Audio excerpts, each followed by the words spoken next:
All right, I'm going to put up on the screen State's Exhibit 165. And is this one of those images that we were just talking about from Rogan Gibson? Yes, sir, it is. All right, and whose hand is that holding it up? Do you know? That is Rogan Gibson holding the phone for me to take the picture. All right, and was he manipulating the phone for you and then showing you when he found things and then you taking a picture of it with your phone? Yes, sir, he was. Okay. And does this reflect a incoming call from Paul at a particular time? Yes, sir, it does. What time does it reflect that call? At 8:40 p.m. All right, and this is going to be on June 7th, 2021? That is correct, sir. And how long does it reflect that call was? Approximately 4 minutes. 4 minutes. All right, let's look at the next one.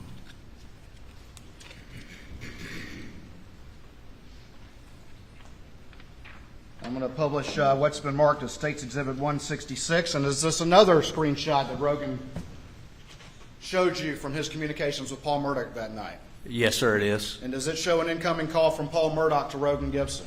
Yes, sir, it does. And what time is that call? 8:44 p.m. 8:44 p.m.? That is correct.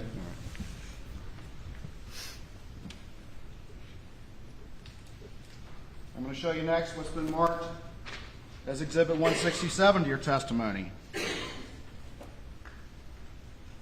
And is this another screenshot that was showed to you by Rogan Gibson from his communications with Paul Murdaugh?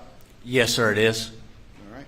And were these some texts between the two of them? Yes, sir, it is. All right. And does it reflect a text from Rogan to Paul on there? Yes, sir, it does. At What time is that? I'm sorry, go ahead. 8:49 p.m. 8:49 p.m. Is that correct? That is correct. And can you read that text to the jury, please? See if you can get a good picture of it. Marion wants to send it to a girl we know that's a vet. Tell him to sit and stay, and he shouldn't move around too much. All right. Does it reflect any response from Paul? It does not. All right. What is the next communication on this particular exhibit? It's a little got glare on it. I can't. Yep. It looks Sorry. like 9:58 p.m. All right. I'm going to bring the exhibit up because I know our Elmo's not working great. We're still working on that. But let me actually have you look at it. So we said there was that communication to Paul from Rogan, and then you said there was no response. Is that correct? That is correct, sir. And then the next thing is Rogan sends a text. Is that correct? That is correct, sir. What time is that text? 9:58 p.m. 9:58. And what does he say? Yo. Yo. Y-O, yo.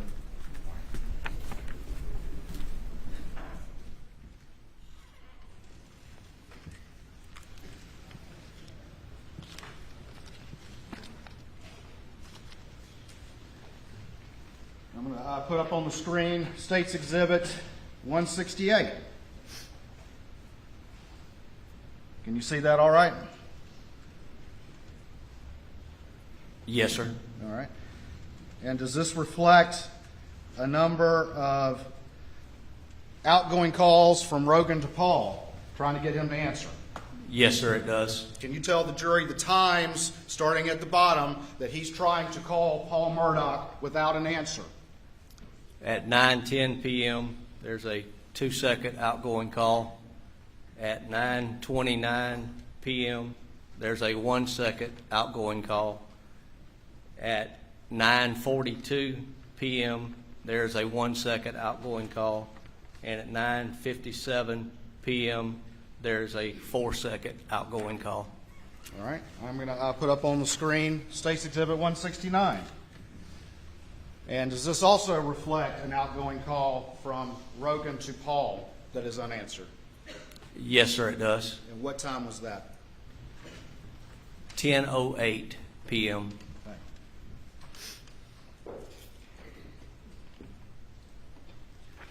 All right, we're now looking at State's Exhibit 170. I'm going to bring it up, tell you real quick. Who does this reflect communications with, between Rogan Gibson and who? Mrs. Maggie Murdaugh. All right, let me go publish this real quick.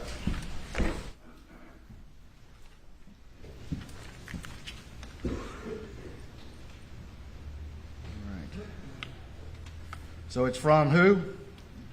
Miss Maggie Murdaugh. All right. And Rogan sends her a text, is that correct? Yes, sir, he does. What time does he send that text? 9:34 p.m. And what does he say?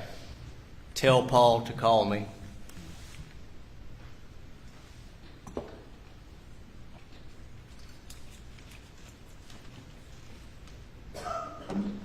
I'm going to publish what's been marked as State's Exhibit 171. Can you see that all right?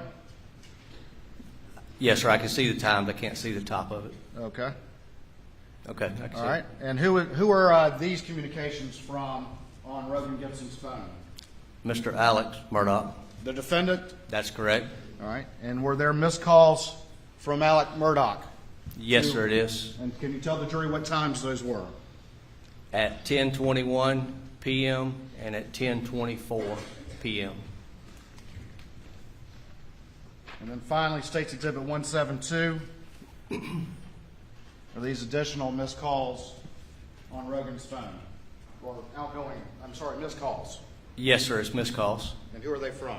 I can't see the top from that display. Sorry. Mr. Alex Murdaugh. Okay. And what time were these missed calls from Alex Murdaugh to Rogan Gibson? 10:25 and 10:30 p.m. Did you ultimately interviewed Rogan Gibson, is that correct? Yes, sir, I did. Without going into what he said, he told you what his communications and what he did that night and all the rest of it, is that right? Yes, sir, he did. Was there anybody with you when you interviewed him? Yes, sir, it was. And who was that? Special Agent Katie McAllister. Katie McAllister? Yes, sir. Did you take a buccal swab from Rogan Gibson? Yes, sir, I did. And tell the jury just really quickly, what is a buccal swab? Buccal swab is used to get a DNA standard or a known standard that can be used by our lab to compare to potential other evidence. It's a cotton swab, which we use on the inside of the cheek, very non-intrusive. Once we get it, we seal it. That with evidence tape is transported to our lab for our lab's use. Okay. 1 second.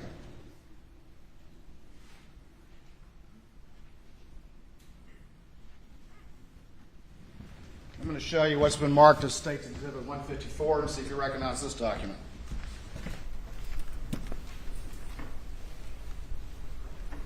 Yes, sir, I do. All right. Tell me what that is. Tell the jury what that is, please. It's a chain of custody form that we used when we secured the buccal swab from a buccal swab from Rogan Gibson. All right. Put that up on the screen.